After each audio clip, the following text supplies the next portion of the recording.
Des larmes et de la frustration après une défaite écrasante, elle s'était fait avoir par l'erreur même dont il avait juré qu'elle ne fonctionnerait jamais sur lui. 3 ans plus tôt, Daniel Cormier avait ouvertement averti Jon Jones à propos de cette arme précise. Alors ne crois pas que tu vas me donner un coup de pied à la tête avec ta jambe gauche. J'ai beaucoup d'habitude, mon ami. Alors ne crois pas que tu vas me donner un coup de pied à la tête avec ton pied gauche. Et lors de leur premier combat, Jones n'a effectivement jamais réussi à placer ce coup de pied proprement. Cormier était vigilant, discipliné et prêt à y faire face à chaque fois. Mais la grandeur à l'UFC n'est pas seulement une question de technique, c'est une question de patience. 3 ans plus tard, Jones est revenu avec la même arme, mais cette fois avec la patience d'un prédateur qui avait étudié sa cible pendant des années. Pendant ce temps, Cormier était dans une forme phénoménale. C'était DC à son apogée, un lutteur olympique et un champion capable de nettoyer toute la division. Au début du combat, Bones a rappelé à l'Olympien exactement ce qu'il pensait de son avantage en lutte.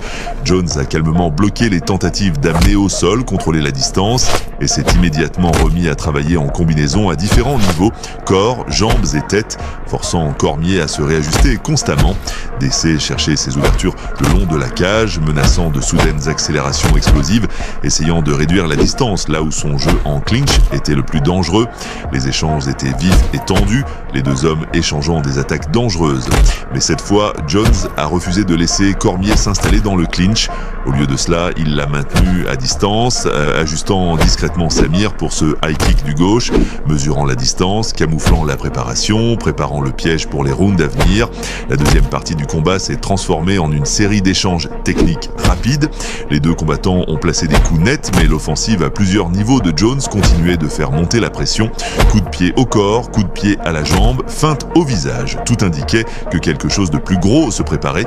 Cormier a réagi exactement comme il l'avait toujours fait, et puis le moment est arrivé. Jones a feinté en bas et le high kick du gauche a fouetté autour de la garde qui est descendue juste une fraction de seconde trop tard. Avec ce seul coup de pied, Jones a brisé l'héritage de Daniel Cormier dans cette rivalité comme un vase de cristal, prouvant une fois de plus pourquoi Jon Bones Jones est considéré comme l'un des plus grands combattants que ce sport ait jamais vu.